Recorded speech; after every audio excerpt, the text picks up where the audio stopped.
my name is Olivia Nunnelley. I am the costume designer for Death by Design. And pretty much what my role is I get to be the designer for the clothes. So the process will start with a book kind of like this, and I get my cast and I start pulling things from what we have in stock at school. I did some research, so I found some color palette images from the period that I enjoy, and then I'll go further into breaking it down by hair and clothing, and then I kind of just spitfire from there by taking things from stock, by fabric shopping. So behind me I have two of our lovely gowns we're going to be making for the show. I have this one is Sorrel Bennett. She's a little more sexy, fiery type of woman. Then we have the bohemian woman who comes in, and that is, what's her name? Victoria Van Ross. And this is going to be her overlay. So I know the colors are a little bit crazy, but the overlay, it makes it look very nice and pops very well.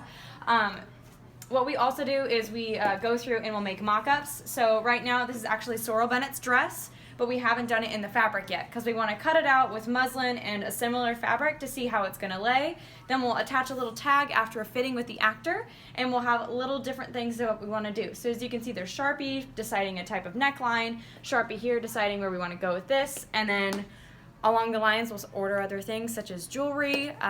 Upcoming, we have a work call, so we will be doing like hair and makeup, and we'll have my entire crew in, and we'll be doing lots of alterations and building. So yeah, that's kind of my job, and it's exciting. Now, what are your inspirations for these costumes?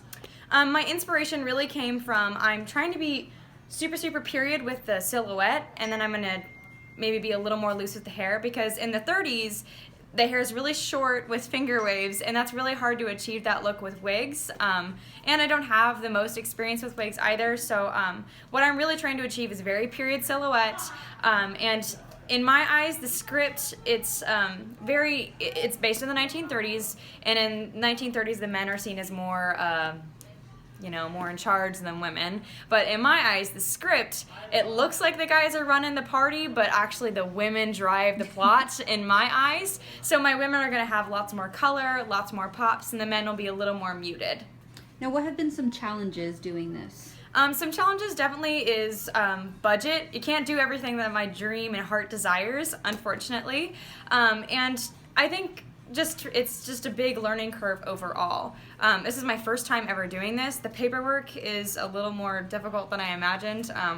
Just budgeting and having buy-bill pulled lists and things like that, and just having to be incredibly organized. I like to think I'm an organized person, but I think this is giving me second thoughts of like, okay, you really got to keep track of all this stuff. Fittings are also a fun new thing where I just get to sit back and watch, and I then get to decide, okay, yeah, maybe this is the right decision. So that's definitely a curveball that it's been thrown at me, but I'm really excited to see it all together on stage, and hopefully it turns out to be wonderful. And what are you most excited about besides it being on stage? Well, I really want to see what this looks like.